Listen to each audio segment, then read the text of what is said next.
Le 1er juin 1960, Basil Thorne remporta 100 000 livres à la loterie de l'Opéra de Sydney. Il fut présenté dans les journaux et célébra son gain avec sa famille. Lui et son épouse Freda déposèrent l'argent à la banque et prirent le temps de réfléchir à la manière dont ils allaient l'utiliser à long terme. La seule chose qu'ils désirèrent immédiatement fut une ligne téléphonique dans leur maison. À cette époque, la plupart des gens ne possédaient pas de téléphone à domicile. Les voisins partageaient une ligne téléphonique, tandis que d'autres devaient se rendre aux cabines publiques pour passer des appels. Lorsque les Thorne installèrent le téléphone chez eux, ils pensaient que ce serait un luxe leur permettant de rester plus facilement en contact avec les autres. Ils étaient loin de se douter que ce téléphone deviendrait l'outil qu'un homme jaloux utiliserait pour détruire leur famille. Bienvenue sur la chaîne YouTube Chronique Décharge. N'oubliez pas de vous abonner. Passons à l'affaire. Stephen Bradley, né à Budapest, vit le jour le 19e mars. Bien que les informations concernant sa jeunesse soient incertaines, il affirmait que sa mère était juive et son père chrétien, ce qui l'aurait obligé, durant l'occupation nazie de la Hongrie, à porter un brassard blanc indiquant qu'il était de sang mêlé. Il prétendait également avoir été aligné pour être exécuté, mais que la balle l'aurait seulement effleuré, ce qui lui aurait permis de faire le mort et de survivre. Cette histoire lui valut la sympathie de son entourage. À l'âge de 19 ans, il s'installa en Italie et affirma y avoir étudié la médecine, bien que cela ne fût jamais confirmé. Il se maria en Italie, mais le mariage prit fin en 1948. Après le divorce, Stephen décida de quitter l'Europe pour recommencer une nouvelle vie en Australie. Là-bas, personne ne le connaissait et il exerça divers métiers, de la vente au bâtiment. On le considérait comme un homme très intelligent, mais les emplois ordinaires l'ennuyaient rapidement, ce qui le poussait à changer fréquemment de secteur. Il était décrit comme un homme capable de s'adapter à n'importe quel environnement, de gagner la confiance et de charmer son entourage, des traits souvent partagés par les manipulateurs et les psychopathes. Il séduisit bientôt une autre immigrée hongroise, Eva Ladlo, qu'il épousa le 1er mars 1950. À l'époque, Stephen travaillait comme mécanicien à Melbourne, et peu après, ils eurent une fille prénommée Hélène. Peu après leur mariage, le père d'Eva leur offrit une maison de grande valeur. Le couple la vendit par la suite et utilisa l'argent pour acheter une nouvelle demeure. Le 26 février 1955, les freins de la voiture d'Eva tombèrent mystérieusement en panne, provoquant un grave accident. Hélène se trouvait aussi dans la voiture, mais survécut avec plusieurs fractures. Tous les biens d'Eva revinrent à Stephen, mais bien que la police ait enquêté, aucun acte criminel ne put être prouvé. Le père d'Eva, qui n'avait jamais apprécié Stephen, soupçonnait fortement qu'il y soit pour quelque chose, mais rien ne put être démontré. 8 mois plus tard, Stephen commença une relation avec Magda Whitman, elle aussi immigrée hongroise. Magda avait également souffert des horreurs nazies, mais son histoire était avérée. Elle et ses parents, tous juifs, furent emprisonnés à Auschwitz. Elle portait encore un numéro tatoué sur l'avant-bras gauche. Ses parents avaient été tués dans les chambres à gaz. À cette époque, Magda était encore mariée à son premier époux, avec qui elle avait 2 enfants. Leur relation se dégrada, et lorsque le mari découvrit l'infidélité de Magda, il demanda le divorce. Peu après, Stephen changea légalement son nom pour Stephen Leslie Bradley. Stephen, Magda et leurs 3 enfants s'installèrent alors à Sydney. Stephen commença à utiliser de fausses cartes de visite, se présentant comme psychothérapeute, et réussit à se faire embaucher comme infirmier psychiatrique dans un hôpital local. Il fut renvoyé au bout de 5 mois pour des raisons inconnues. Il se présenta ensuite comme patient dans le même hôpital, affirmant souffrir d'une forte anxiété, mais sa demande fut rejetée. Peu après, il fut arrêté pour avoir vendu une voiture encore sous contrat de financement, mais l'affaire fut classée faute de preuves. Magda utilisa alors l'argent du divorce pour acheter une maison d'hôte avec un restaurant dans une petite ville située à environ 112 km à l'ouest de Sydney, dans les Montagnes Bleues. Steven et Magda se marièrent le 8 décembre 1955 à l'état civil de Sydney. Malgré leurs efforts pour faire de la maison d'hôte un lieu de villégiature exclusif, celle-ci brûla mystérieusement jusqu'aux fondations en juin. Après une brève enquête, la cause de l'incendie resta inconnue. Steven parvint à toucher l'assurance, mais le montant n'était pas très élevé. Il utilisa cet argent pour rembourser des dettes, mais il ne lui restait guère plus de 50 livres. Steven commença alors à travailler comme agent d'assurance chez TNG Assurance, qui lui prêta la majeure partie de l'argent pour acheter une maison coûteuse à Clarville. Mais rapidement, il fut découvert qu'il avait détourné 136 livres de primes qu'il n'avait jamais enregistrées. L'entreprise lui demanda alors de quitter son poste. Il se fit ensuite embaucher dans une entreprise d'électrotechnique fabriquant des machines de poker. Ce travail était bien moins rémunéré, et Steven comprit vite qu'il devait trouver un autre moyen de gagner de l'argent rapidement, sinon sa famille finirait à la rue. En 1960, la construction de l'Opéra de Sydney battait son plein et les autorités financèrent les travaux par une loterie. Le 1er juin, le gagnant de la 10e loterie fut tiré au sort. Basil Thorne, un commerçant marié et père de 3 enfants. Basil était marié à Freda, qu'il avait rencontrée pendant la Seconde Guerre mondiale, alors qu'il était prisonnier dans un camp japonais situé dans la ville natale de Freda.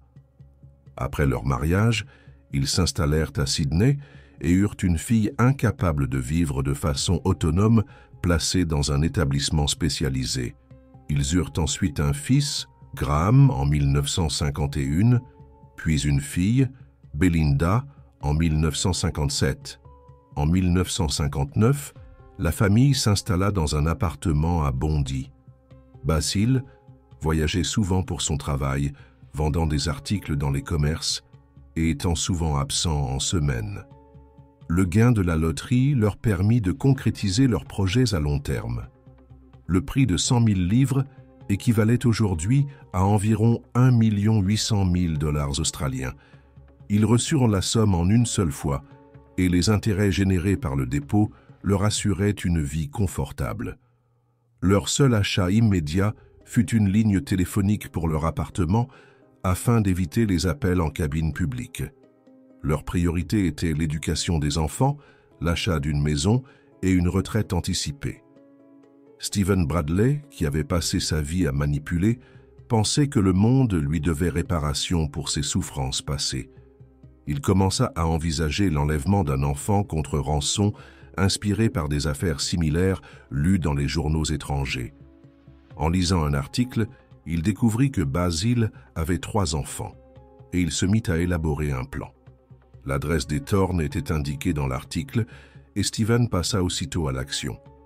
Il se rendit à leur immeuble de Bondy et les observa depuis un parc situé en face. Il comprit vite que seuls 2 enfants vivaient au domicile et que Belinda, âgée de 3 ans, serait la cible la plus facile, bien qu'elle fût toujours accompagnée d'un adulte. Steven retrouva leur numéro de téléphone afin d'appeler pour exiger une rançon, mais son appel d'essai échoua. Il se rendit alors à leur appartement et frappa à la porte, se faisant passer pour un détective privé à la recherche d'un ancien locataire. Lorsque Steven confirma le numéro de téléphone de l'adresse, Freda lui répondit qu'il était correct, mais que personne n'avait encore pu l'utiliser. Elle se montra méfiante vis-à-vis de toute cette interaction et mémorisa soigneusement le visage de Steven ainsi que son accent. Alors que les préparatifs de l'enlèvement devenaient trop complexes, Steven quitta son emploi dans l'usine de galvanisation sans rien dire à Magda. Il ne possédait pas de véhicule adapté à un rapt. Son roadster Ford était trop voyant et aurait attiré l'attention. Il convainquit Magda de vendre la maison. Étant situé dans un quartier prisé avec vue sur l'eau, il ne leur fut pas difficile de trouver un acheteur. Ils prévoyaient de déménager et Steven envoya son épouse et leurs enfants en vacances improvisées à Surfer Paradise, quelques jours avant que l'acheteur ne prenne possession de la maison. Cela lui laissait le champ libre pour exécuter son plan, réclamer une rançon en échange de Graham sain et sauf. Le plan fut mis à exécution le 7 juillet 1960, 5 semaines après que Basil Thorne eut remporté la loterie. Lorsque Graham apparut dans la rue, Steven sortit de la voiture et s'adressa à lui en utilisant le nom de la femme qui l'emmenait habituellement à l'école, se comportant comme si tout cela était parfaitement normal. Il se présenta comme l'assistant d'un autre élève de l'école, mentionna le nom de l'établissement et affirma que sa mère, en utilisant le prénom de Freda, était au courant de tout. Cela fit tomber la méfiance de Graham, qui monta dans la voiture. Steven le conduisit ensuite dans un endroit isolé, lui disant qu'ils allaient en chercher d'autres élèves. Une fois sur place, il lui appliqua un chiffon imbibé de produits chimiques sur le visage. Quand Graham cessa de bouger, Steven maintint encore le chiffon pendant 1 minute pour s'assurer qu'il resterait inconscient, puis il l'attacha avec une corde, lui noua une écharpe autour de la bouche et le plaça dans le coffre de la voiture.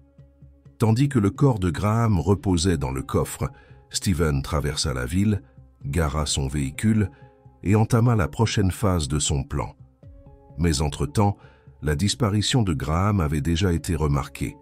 Lorsqu'il ne se trouva pas à l'endroit habituel où le chauffeur venait le chercher, Freda contacta l'école et apprit qu'il n'y était jamais arrivé. Elle alerta immédiatement la police et un sergent se trouvait déjà dans leur appartement lorsque l'appel de Steven arriva.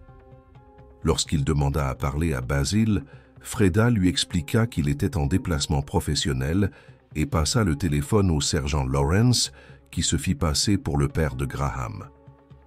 Steven déclara alors qu'il voulait 25 000 livres avant 17 heures. Malheureusement, le sergent n'était pas au courant du gain à la loterie et demanda « Comment suis-je censé trouver une telle somme ?»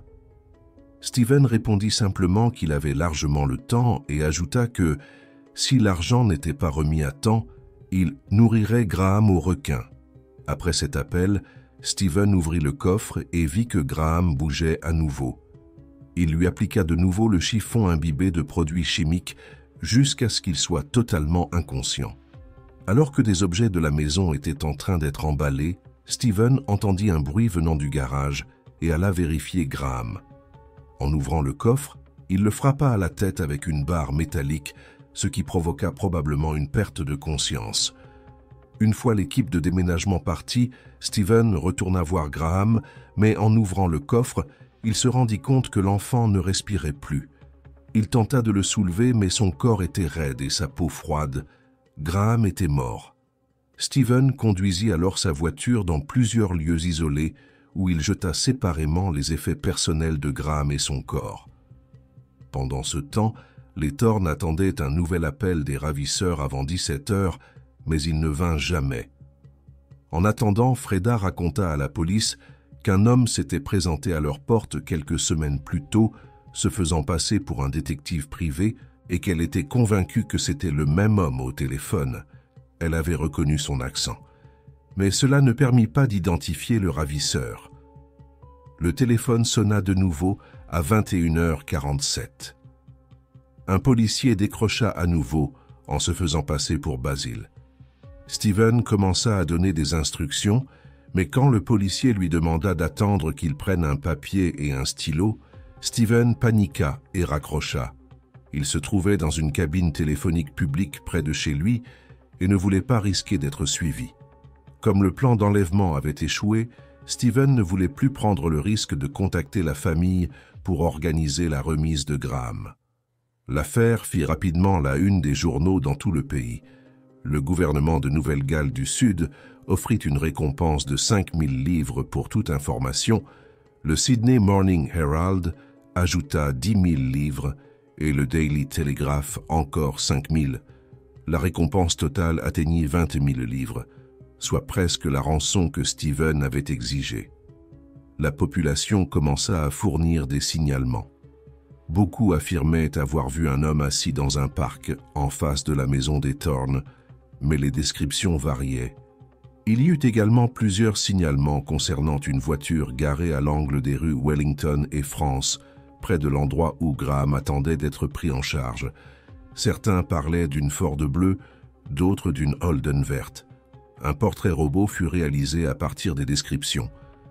Malheureusement, l'affaire attira aussi des imposteurs. Certains se faisaient passer pour les ravisseurs afin d'obtenir de l'argent. Heureusement, la famille parvint à reconnaître les fausses pistes et resta concentrée sur la recherche de leur fils. Le 8 juillet, un jour et demi après l'enlèvement, un homme trouva le sac à dos de Graham et le remit à la police. Aucune empreinte ni indice permettant d'identifier le ravisseur ou la localisation de l'enfant ne fut trouvé dans le sac. Dans les jours qui suivirent, une opération de recherche massive fut organisée dans la zone où le sac avait été retrouvé. 250 policiers, 230 soldats de l'armée australienne et 200 membres de la défense civile participèrent aux recherches. Des chiens pisteurs et un hélicoptère furent mobilisés. Peu après, d'autres objets de Graham furent retrouvés, à environ 1 mille, soit environ 1,5 km du sac à dos. Son chapeau, un livre scolaire et sa boîte à déjeuner contenant le repas préparé par Freda ce matin-là furent découverts. Pendant les recherches, le pasteur de la famille Thorne, le révérend Clive Goodwin, proposa d'agir comme intermédiaire entre le ravisseur et la famille. Il déclara qu'il resterait en contact permanent avec son Église et fit une déclaration publique sous condition de confidentialité absolue. Peu après, une femme appela l'Église, affirmant représenter les ravisseurs. Elle donna des instructions sur l'emballage de l'argent et annonça qu'elle rappellerait à 17 heures pour donner plus de détails. À l'heure convenue, Basil était présent et exigea de parler à Graham. La femme passa quelqu'un au téléphone, mais la voix ne semblait pas être celle de son fils. Basil demanda alors à l'interlocuteur quel était le nom de son meilleur ami à l'école. La voix inconnue ne sut pas répondre. Il demanda ensuite le nom de leur ancienne femme de ménage et la femme répondit que Graham n'avait pas le droit de parler. Basil était certain que ce n'était pas son fils, mais décida malgré tout, avec le révérend, de se rendre au lieu indiqué, à l'ouest de Sydney. Sans surprise, personne ne s'y présenta.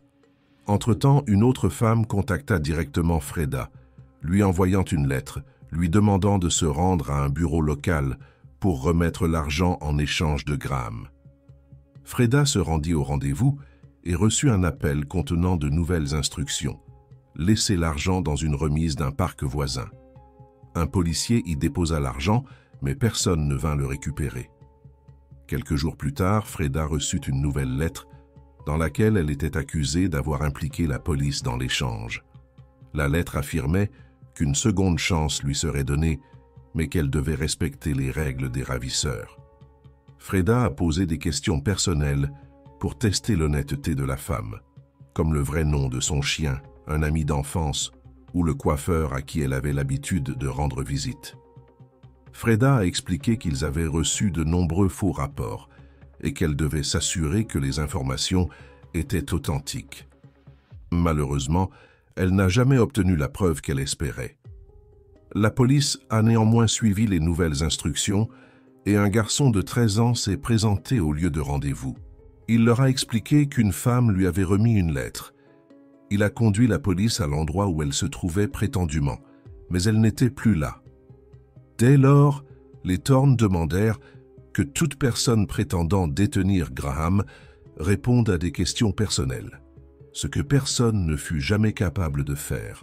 Alors que la famille Thorne vivait les moments les plus douloureux de son existence, Stephen profitait ironiquement de vacances familiales à Surfers Paradise, une station balnéaire située sur la côte est de l'Australie, dans l'État du Queensland.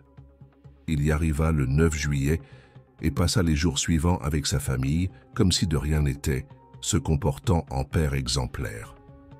Le 12 juillet, Stephen retourna à Sydney, trouva un nouvel appartement à louer et commença à se préparer à reprendre une vie normale.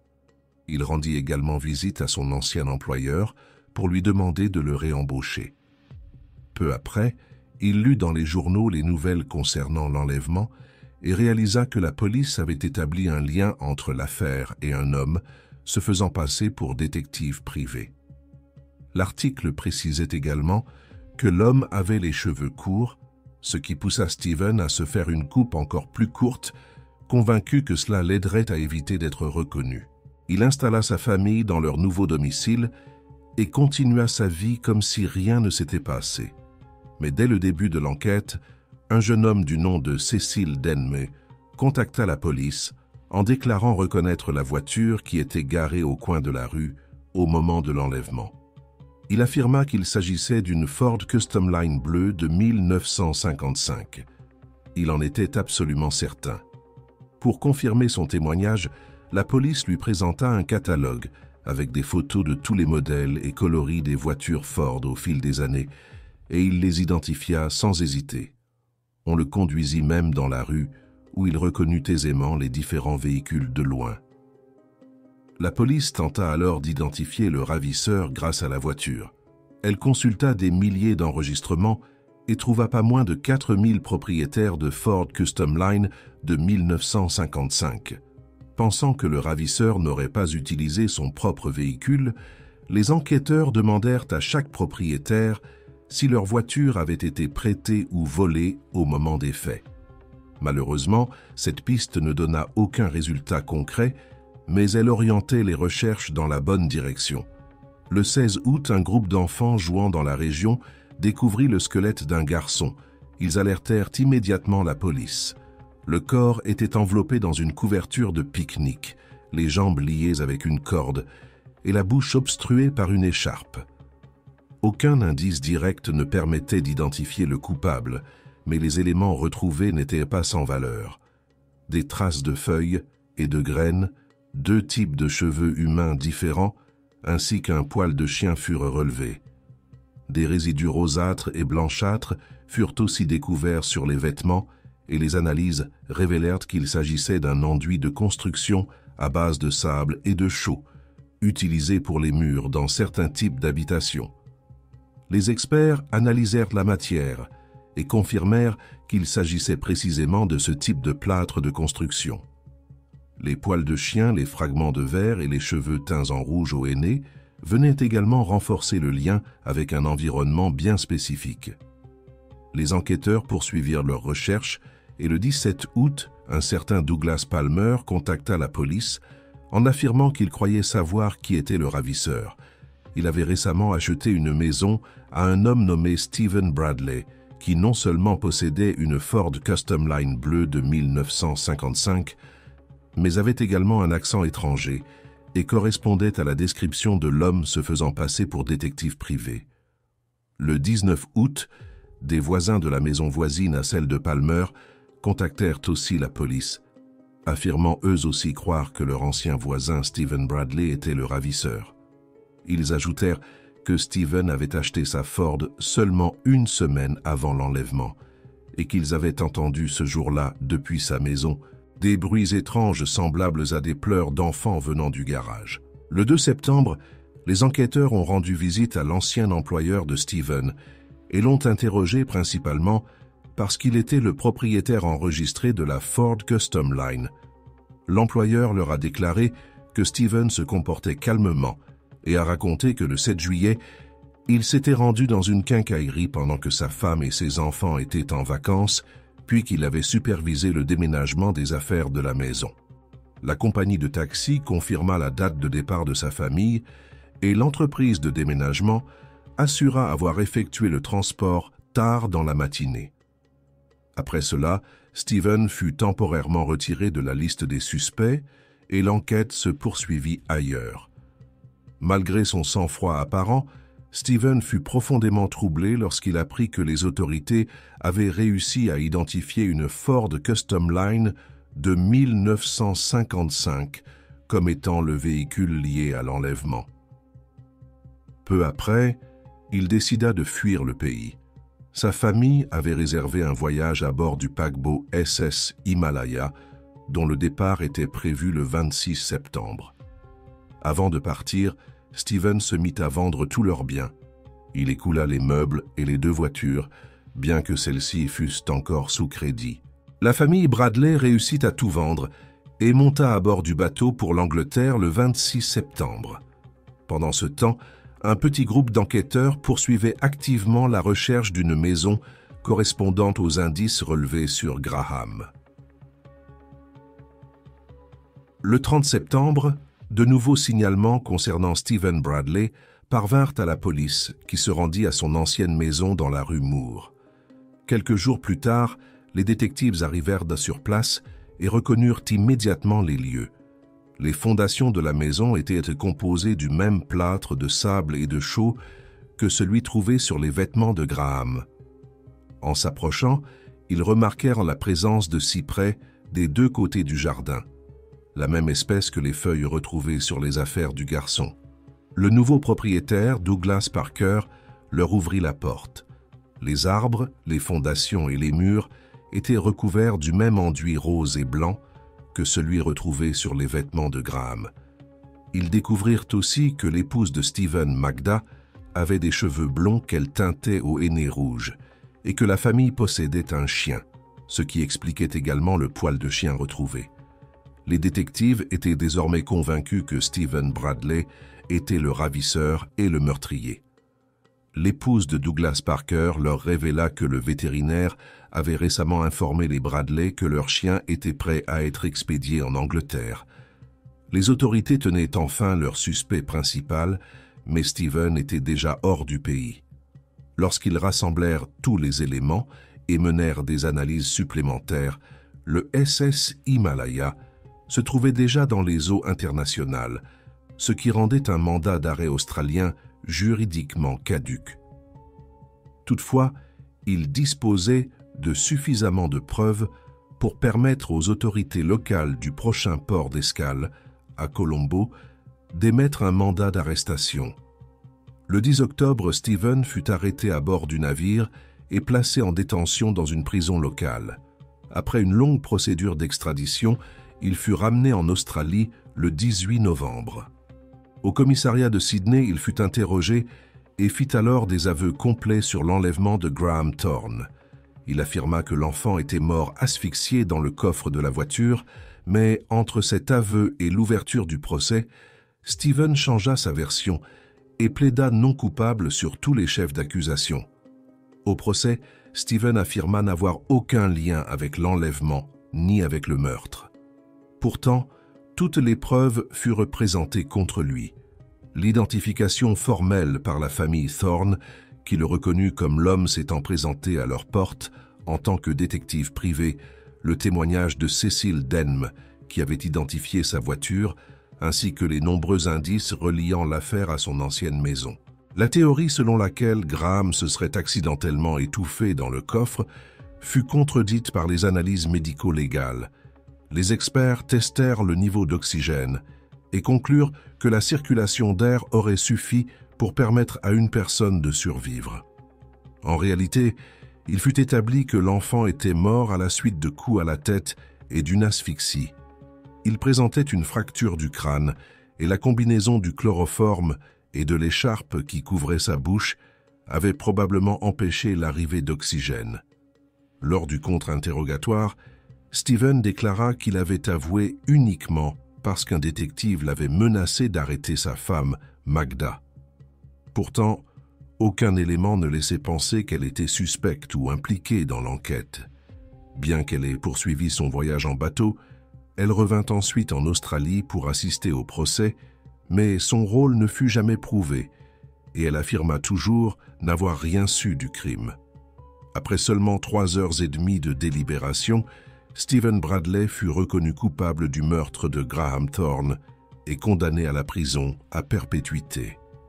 En détention, il travailla comme infirmier et ses collègues rapportèrent qu'il n'exprima jamais le moindre remords pour ce qu'il avait fait.